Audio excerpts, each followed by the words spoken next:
출애굽기 이야기 벌써 오늘이 30번째입니다. 10가지 재앙으로 출애굽한 이스라엘 백성들은 이제 여차여차해서 가나안 땅에 들어가기 전에 그 광야에서 굉장히 어려운 시간들을 보냈죠. 시내산에 도착해서 율법을 수여받고 바로 가나안 땅에 들어갈 수 있었지만 가데스 바네아 사건 기억하시죠? 12 정탐꾼들이 정탐을 했는데 그냥 들어갈 줄 알았더니 거기에 뭐 엄청난 민족이 있더라. 그래서 우리는 절대 갈 수 없다라고 하는 믿음 없는 고백을 하는 바람에 하나님께서 너희들은 안 되겠다. 그 모습으로 들어가봤자 오합지졸밖에 안 되겠다. 광야에서 이제 40년간 훈련을 시키셨습니다. 그 40년 동안 있으면서 그냥 가만히 광야에 있었던 것이 아니에요. 이 민족들의 또 침입도 있었고 얼떨결에 전쟁도 하고 승리도 하고 그러면서 점점 더 단련되어져 갔습니다. 결국엔 가나안 땅에 가기 위해서 광야에서 살 수가 없잖아요. 광야 생활을 끝내고 이제 요단강을 건너 가나안 땅에 들어가야 하는 것이죠. 40년이 다 차고 모세가 이제 떠나야 될 시간이 되었습니다. 그래서 이스라엘 백성들을 이제 가나안 땅이 멀리 보이는 그 넓은 평지, 거기가 모압 평지거든요. 모압 땅 평지에 모여서 거기서 40년의 세월을 회상하면서 그들에게 당부의 말을 한 것, 이게 신명기서라고 말씀을 드렸죠. 지난주에 얘기했던 가장 중요한 핵심, 쉐마 이스라엘, 들으라 이스라엘아, 우리 하나님 여호와는 오직 한 분이신 여호와이시다.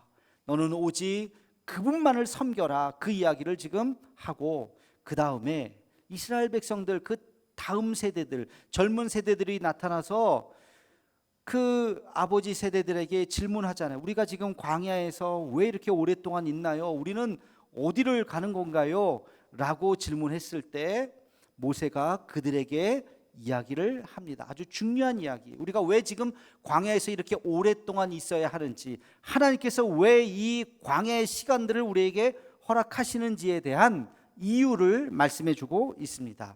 신명기 8장 2절에서 3절 말씀 우리 함께 같이 읽겠습니다. 시작. 내 하나님 여호와께서 이 40년 동안에 내게 광야길을 걷게 하신 것을 기억하라. 이는 너를 낮추시며 너를 시험하사 내 마음이 어떠한지 그 명령을 지키는지 지키지 않는지 알려 하심이라. 너를 낮추시며 너를 줄이게 하시며 또 너도 알지 못하며 내 조상들도 알지 못하던 만나를 내게 먹이신 것은 사람이 떡으로만 사는 것이 아니요 여호와의 입으로 나오는 모든 말씀으로 사는 줄을 내가 알게 하려 하심이니라. 아멘. 하나님께서 이 40년 동안 너희로 고생하게 하신 이유는 두 가지를 이야기합니다. 너를 낮추시며 너를 시험하사 너가 그 명령을 지키는지 보기 위함이다. 자, 두 가지가 뭐예요? 첫째는 너를 낮추시며 겸손하라는 거예요. 겸손하라. 이스라엘 백성들은 하나님께서 택하신 선민입니다. 그래서 겸손해야 돼. 너희는 겸손을 배워라. 우쭐대지 마라. 두 번째는 하나님만을 의지해라. 나의 명령만을 지켜라. 세상의 어떤 것 의지하지 말고 오직 나를 지켜라. 그리하면 내가 너와 함께 할 것이다. 이 두 가지의 교훈을 주시기 위해서 이 광야의 오랜 세월 동안 있게 하셨던 거예요. 여러분, 우리도 마찬가지예요. 우리도 광야의 길을 걸을 때가 있어요. 여러분 인생에서 광야의 길을 걸을 때가 있어요, 없어요? 있어요. 광야가 진짜 무슨 나무 한 그루 없는 곳이 광야가 아니라, 우리는 지금 이렇게 좋은 곳에 바닷가에 살고 있지만 이런 장소를 말하는 것이 아니라 우리 인생의 광야, 정말 너무 척박하다, 너무 힘들다, 가도 끝이 없는 것 같다라고 느끼는 우리 인생의 그 광야길, 그 광야 같은 인생길에 딱 내던져졌을 때 우리도 이 하나님의 말씀을 기억해야 됩니다. 이스라엘 백성들을 광야에 몰아서 40년 동안을 훈련시키신 바로 그 이유가, 우리는 40년은 아니겠죠. 몇 년 정도일 수 있어요. 그러나 우리도 똑같이 우리를 인생의 광야길로 내보셔서 광야길을 걷게 하시는 이유와 같은 거예요. 그 이유가 뭐라고요? 첫째는 겸손하라. 겸손하라.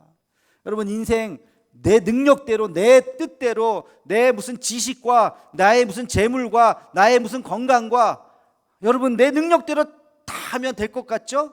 그거 아니잖아요. 그거 깨닫잖아 우리가. 그렇죠? 나의 능력, 내 능력으로 살 수 있는 게 아니구나. 내가 뭐 대단히 뭐 가진 거 이거 아무것도 아니구나 라고 우리가 인생 앞에서 겸손해야 돼요. 하나님 앞에서 물론 겸손해야 되고 사람 앞에서 겸손해야 돼요. 내가 조금 저 사람보다 나은 것 같다고 우쭐대면 절대 서운하게 겸손하게 머리를 숙이고 다 누구든지 존중하고 존경하고 격려하면서 그렇게 겸손하라는 거예요. 두 번째는 뭐라고요? 의지하라는 거예요. 누구를? 하나님만 의지해라. 세상의 것 의지할 대상이 아니라는 거죠. 오직 하나님 앞에만 엎드리고 오직 하나님께만 나아갈 때 하나님께서 너를 지켜주신다는 것입니다. 하나님께서 이스라엘 백성들을 어떻게 지켜주시느냐? 4절 말씀 우리 함께 같이 읽겠습니다. 시작.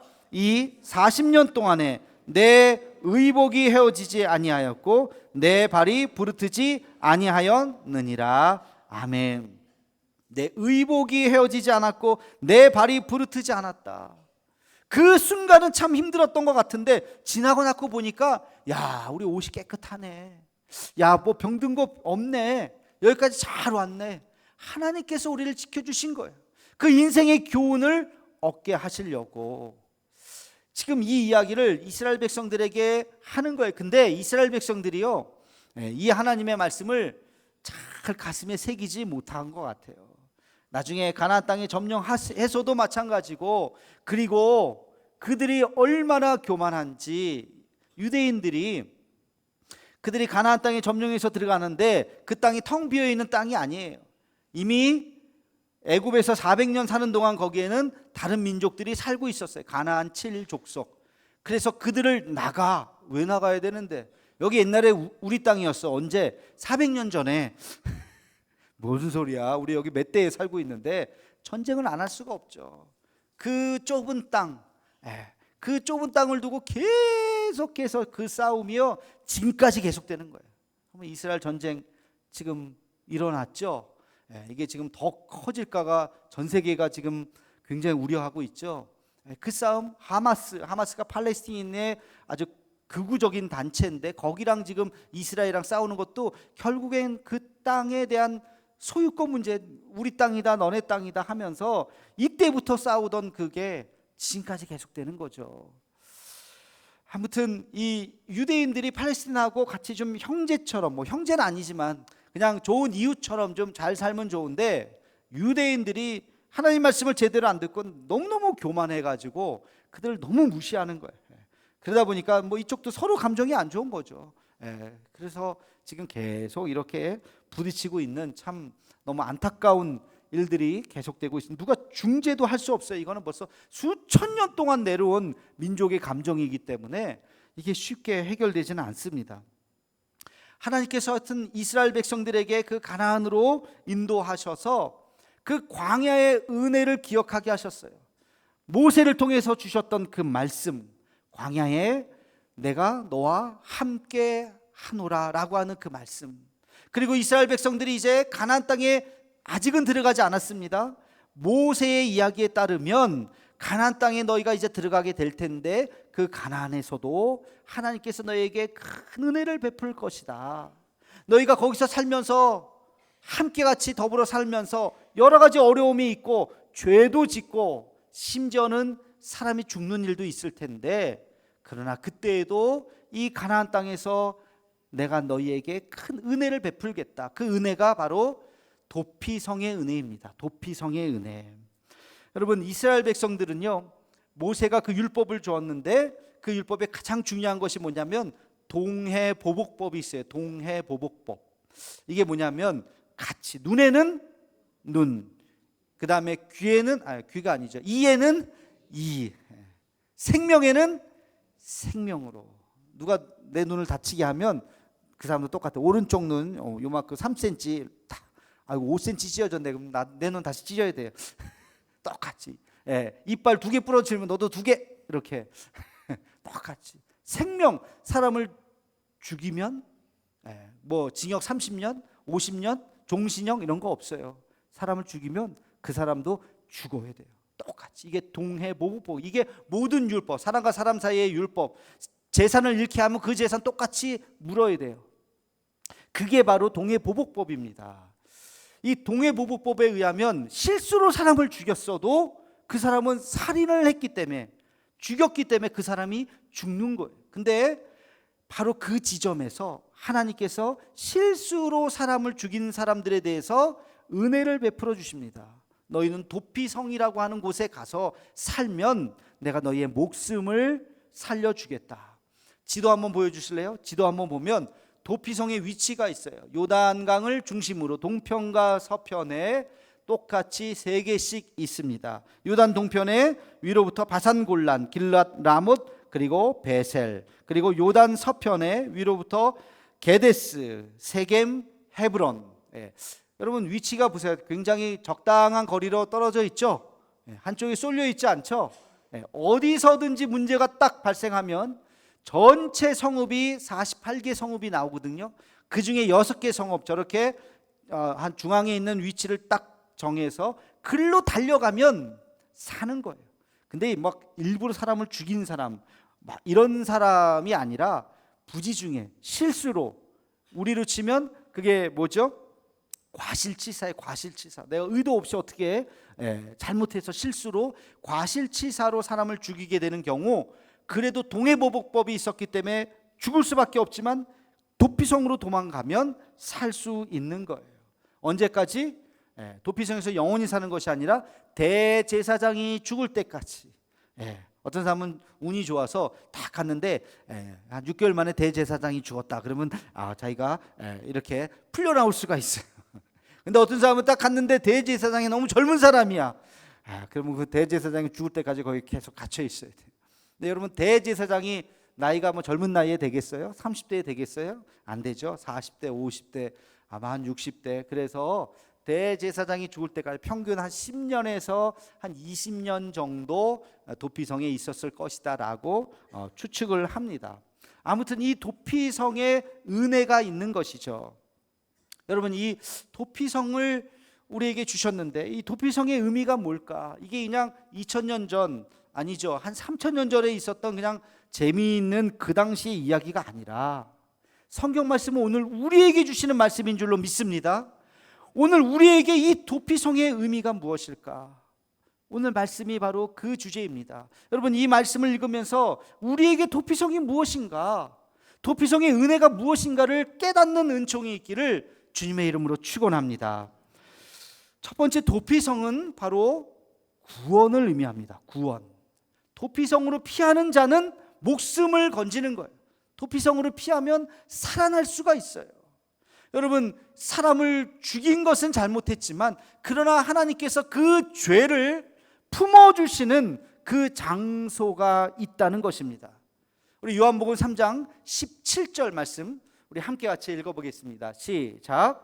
하나님이 그 아들을 세상에 보내신 것은 세상을 심판하려 하심이 아니요 그로 말미암아 세상이 구원을 받게 하려 하심이라. 아멘.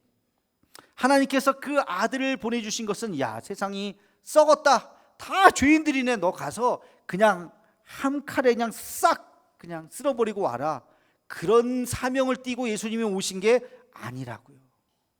세상에 죄가 많네, 죄인들이 너무 많네, 너는 가서 그 죄인들의 죄를 너가 대신 짊어지고 그들에게 구원을 선포하고 오너라 라고 하나님께서 예수님을 보내신 거예요. 하나님께서 그 아들을 보내시면 세상을 심판하려 하심이 아니라 어떻게 해요? 그로 말미암아 세상이 구원을 얻게 하려 하심이라. 할렐루야. 이게 하나님의 은혜인 것입니다. 어떤 사람들은 이런 얘기를 할 거예요. 하나님이 쓸데없이 율법을 왜 만들어서 우리를 죄인을 만드느냐, 율법이 없으면 죄도 없을 거 아니냐. 말은 그럴듯한데 여러분 한번 생각해 보세요. 율법이 없다?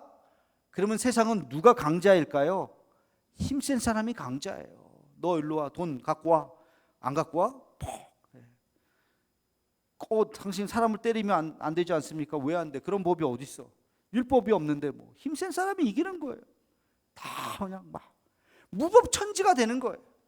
법이 있잖아요. 아무리 강한 사람도, 힘이 센 사람도 약한 사람 때리면 안 된다. 함부로 그 물건을 갈취해서는 안 된다. 거짓말해서는 안 된다. 그런 법이 있잖아요. 그래서 거울을 보듯이 자기 모습을 보는 거예요. 아, 내가 지금 이것은 잘못하고 있는 거구나, 이것은 죄구나 하는 것을 깨닫는 거예요. 그래서 점점 우리는 성숙하고 거룩한 모습으로 살아가기 위해서 하나님께서 그 율법이라고 하는 것을 우리에게 주셨어요. 근데 아무리 선한 사람도 살다 보면 율법을 어기겠죠. 잘못하겠죠. 너 10번 잘했는데 한 번 어겼어. 그러면 일로 와. 그게 아니라 하나님께서 그 율법을 주신 것은 우리를 깨닫기 위함이요, 그리고 하나님께서 그 율법 위에 은혜를 주신 것입니다. 그 은혜를 주셨어요. 그래서 그 율법에서 죄를 지은 사람이라 할지라도 그가 하나님의 은혜로 용서함을 받을 수 있도록 그 길을 열어주셨던 것입니다. 여러분, 그래서 우리는 이 율법이 무엇인지를 바로 깨달아야 돼요. 율법을 통해서 우리가 우리의 신앙과 인격이 잘 다듬어져야 합니다. 하나님 앞에 바로 서야 돼요. 그래서 그 죄를 지었다 할지라도 하나님의 은혜의 보좌를 깨닫고 나오면 하나님께서 그 죄를 용서해 주시는 거예요. 도피성으로 나오면 그 사람이 죄가 아니라 하나님의 은혜 가운데 있는 줄로 믿습니다. 여러분, 그러면 지금 우리가 살아가는 이 시대에도 도피성이 있을까요? 도피성이 있을까요? 있다면 어디일까요? 도피성이 어느 도시일까요? 우리 대한민국의 도피성, 어느 도시일까요? 그게 어떤 장소를 말하는 것이 아니죠. 우리에게도 도피성이 있습니다. 우리의 도피성은 바로 교회예요. 교회. 여러분, 교회가 도피성인 것입니다. 여러분, 도피성은 뭐예요? 도피성은 그 안에 들어가면 어떤 죄를 지은 사람이라도 그 안에 들어가면 살 수가 있는 곳이에요. 여러분, 교회는요, 세상에서 어떤 죄를 지은 자라 할지라도 교회에 들어오면, 회개하면 하나님께서 그 모든 죄를 용서해 주시는 줄로 믿습니다. 이게 교회예요. 이게 교회. 그래서 교회에서 서로가 서로를 보고 우리는 다 죄인이에요. 다 용서받은 자예요. 서로를 비난할 수가 없어요. 뭐 묻은 개가 뭐 묻은 개 나무란다고 서로를 향해서 너가 잘못했네, 내가 잘못했네, 그래서는 안 돼. 우리는 똑같이 하나님 앞에서 죄인입니다. 그러나 용서받은 죄인입니다. 교회는 어떤 곳이 되어야 합니까? 교회는 품는 곳이 돼요. 누구든지 어떤 죄인이든지 교회 안에 들어오면, 예수님에게 머리를 숙이면 우리는 믿음의 한 형제요 자매요, 우리가 한 가족인 것을 우리는 품어 주어야 하는 것입니다. 그래서 교회에서 우리는 새로운 용기를 얻고 새로운 소망을 얻고 그리고 다시 세상으로 나가는 거예요. 그 도피성에는 대제사장이 죽을 때까지 있고 죽으면 다시 돌아갈 수 있다고 그랬잖아요. 대제사장이신 예수 그리스도가 십자가에 죽으셨잖아요. 그렇기 때문에 교회 안에서 그 예수님을 발견한 사람은 다시 우리의 삶의 자리로 돌아가서 우리가 용기 있게 살아갈 수 있는 줄로 믿습니다. 이게 도피성이에요. 그래서 우리가 교회 생활할 때, 신앙생활할 때 우리 교회를 도피성으로 만들어야 돼요. 누구든지 환영해야 돼요. 누구든지 환영해야 돼요. 누구든지 교회 안에서 하나님의 은혜를 경험할 수 있도록 그런 아름다운 교회를 만들어가기를 주님의 이름으로 축원합니다. 자, 도피성의 두 번째 의미가 있습니다. 두 번째 의미는 공의와 사랑의 교착점이다. 다시 말해서 공의가 끝나고 사랑이 시작되는 그 시점이 바로 도피성인 것입니다. 이게 무슨 말이냐? 하나님께서 이 세상을 만드실 때에 무엇으로 만드셨냐면 공의로 만드셨어요. 어떤 아주 공평하게 만드셨어요. 그것을 우리가 다른 말로 질서라고 합니다. 세상을, 천지를 창조하실 때 질서대로 만드시고 질서대로 세우셨어요. 사람도 마찬가지, 모든 만물도 마찬가지예요. 그래서 모든 것이 다 질서대로 잘 있습니다. 근데 사람과 사람 사이의 그 질서가 바로 율법이죠. 율법. 그 율법을 서로 잘 지키라고 주셨어요. 근데 율법만 있으면 어떻게 될까요? 10번 잘하다가 한 번 잘못하면 우리는 죄인이 되는 거예요. 서로 죄인이 되고 정죄하고. 그래서 하나님께서 죄를 지었지만 그러나 율법과 함께 동시에 그 죄를 씻을 수 있는 은혜를 주셨던 것입니다. 그게 사랑의 법이에요. 하나님께서 세상을 만드신 것은 공의의 법도 있지만 사랑의 법이 함께 공존하는 것입니다. 그 자리가 바로 도피성이에요. 여러분, 사람을 죽였어요. 부지중이라도 사람을 잘못 실수를 해도 죽였어요. 그 사람은 죽어야 돼요. 그렇죠? 율법이 있잖아요. 그 사람은 죽어야 돼요. 그러나 하나님께서 죽지 않고 살 수 있는 그 길을 주셨습니다. 그게 바로 도피성의 은혜라는 것입니다. 거기에 있으면 목숨을 부지할 수 있고 은혜가 시작되는 그 지점이 바로 도피성이라는 것입니다. 여러분, 그래서 이 율법에서 자비로 넘어가는 그 순간, 공의에서 사랑으로 바뀌는 그 순간, 은혜가 시작되는 그 지점이 바로 도피성이에요.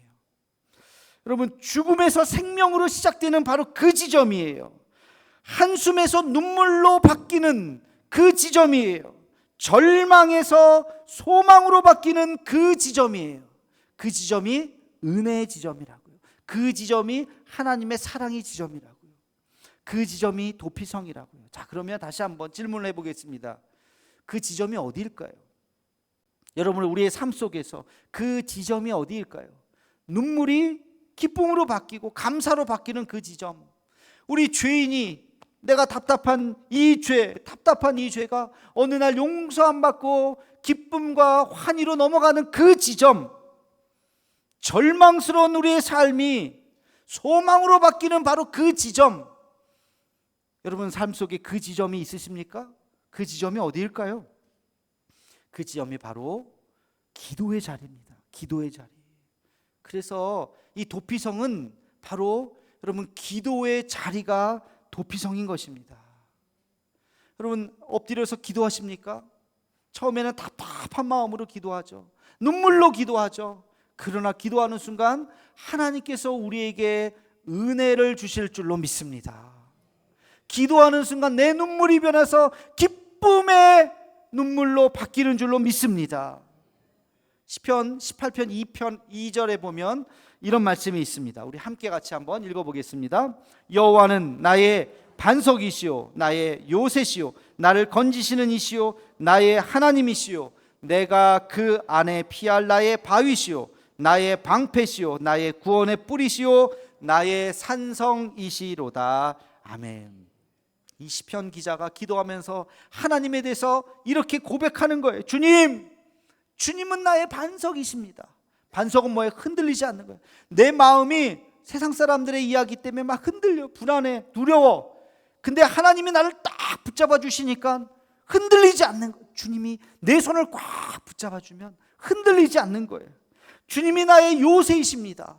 요새는 뭐예요? 요즘에 방공호 같은 거죠. 미사일이 막 쏘아대고 막 할 때 거리에 나오면 다 죽어요. 근데 방공호 속에 있으면 거기에 미사일이 때려도 살아날 수 있는 게 방공호잖아요. 주님이 나의 방공호예요. 주님이 나를 다 품어 안으시면 세상에 어떤 일이 일어나도 우리는 안전할 수가 있는 것이죠. 주님이 나의 방패시라고요. 방패. 여러분, 말 한마디 불화살 탁 맞으면 상처가 되고 막 우울해지고 고통스럽고 어떤 말 한마디가 막 내 영혼을 막 정말 갈기갈기 찢기는 그런 말 한마디. 여러분, 무슨 요즘에 댓글 같은 거 막 비난을 하면 그 댓글 보면서 연예인들이 얼마나 많이 상심하고 막 그래요. 그럴 때 주님이 나의 방패시라고요. 다 모든 불화설을 다 막는 거예요. 안전하게. 그리고 주님은 나의 산성이십니다.